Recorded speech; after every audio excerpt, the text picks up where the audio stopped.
I've been working with Amazon brands for over 5 years now.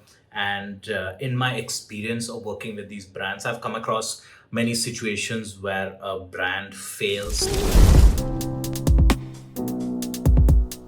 it does not live up to its potential or is forced to shut down. When you go on social media and on websites, you see a lot of instances where people show a considerable growth or a lot of success stories with regards to the brands, but very few or very rarely do people actually share the real reasons or the real insights behind e-commerce brands not succeeding.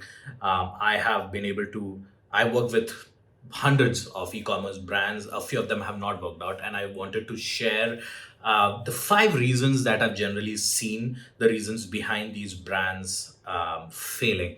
The first reason, as you may be surprised to know, is the brand growing too fast upon launch. A lot of these e-commerce brands are just like startups. They have their ups and downs. They have their momentum. They have their pain points. But one of the biggest reasons for e-commerce brands, at least the early ones, failing is that they're not able to finance their growth. And on Amazon, if you must realize, on e-commerce, the moment a SKU goes out of stock or a product goes out of inventory, it loses all the momentum. Loses all the rank that it has built up so far, which means a lot of these early brands, despite having good early success, are not able to finance the growth. They're not able to fund the inventory in time, and so they lose out or go out of stock for a period of time, which results in them losing the rank and losing all the momentum. And so to get back to that momentum, they would have to invest a lot of money in ads, in optimizations. But and most often the case that the lightning does not strike twice, and they are not able to recreate the momentum that they had earlier. And so this is, I think, one of the most relevant reasons why early stage e-commerce brands with good products fail. The second reason that they fail is inefficient ad spend and just throwing money at certain issues that cannot be solved with money. So one is that it's a common knowledge that if your brand needs to succeed on e-commerce, you have to run ads, doesn't matter which platform it is. And so people usually end up spending a lot of money trying to test out what works, or end up hiring agencies or freelancers or employees trying to gain their experience in kind of navigating the space of ads. But then more often than not, without the right guidance, without the right data, without the right optimizations, brands tend to spend more money in the especially in the earlier stage, which really hits their burn rate, which really hits their runway.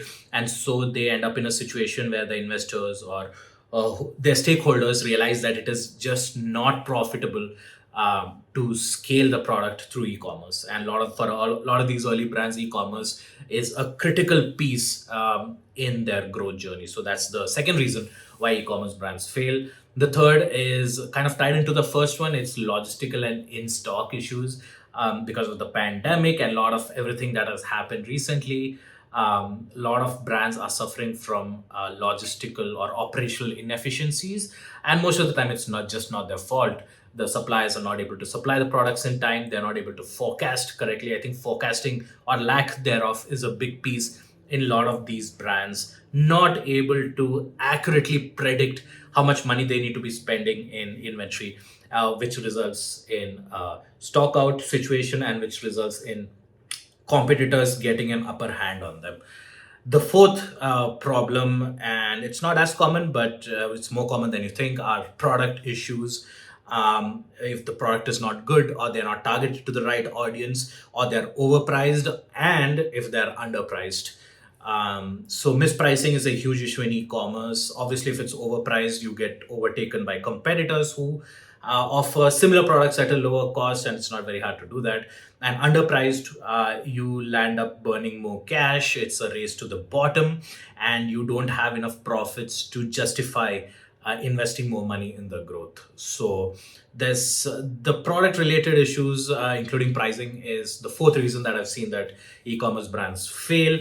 And finally, to surprise of nobody, because of the amount of money, because of the amount of opportunities involved in the e-commerce space, a lot of times there are these unscrupulous brands which target their competitors by leaving negative reviews, by clicking on their ads incessantly, by returning the products after purchasing it, all of which negatively affects the sales rank of honest to God brands who are trying to make a living, who are trying to grow their product.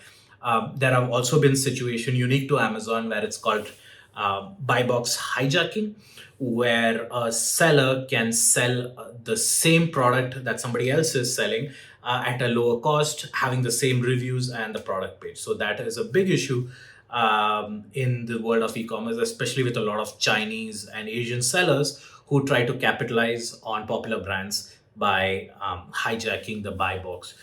So these five reasons that I've generally seen that brands not succeed.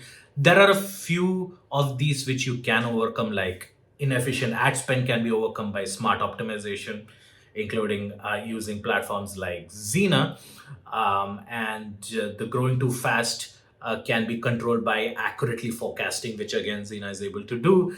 The product issues, I think, needs to be fixed or needs to be thought of by the brand owner themselves, because it is something very crucial for the success of a brand. You may be surprised in the e-commerce space as well. Review and ad bombing. There are a few systems that you can put in place to control ad spend if it is spending out of the ordinary, to reach out to Amazon or Walmart or whichever platform you're using, and letting them know or showing them the data if someone is trying to review bomb you or if somebody is trying to take you out of business. There are ways around it. It's obviously intensive, but it is not impossible. So a lot of these issues can be overcome and needs to be overcome. Generally, I've seen that a lot of brands who face early success, they are faced with a lot of these issues that I just described. And it's very sad to see a lot of these promising products, people who have poured their blood and sweat into these products, not succeeding. So yeah, these are the five main reasons or causes that I've seen that e-commerce brands fail on platforms like Amazon and Walmart.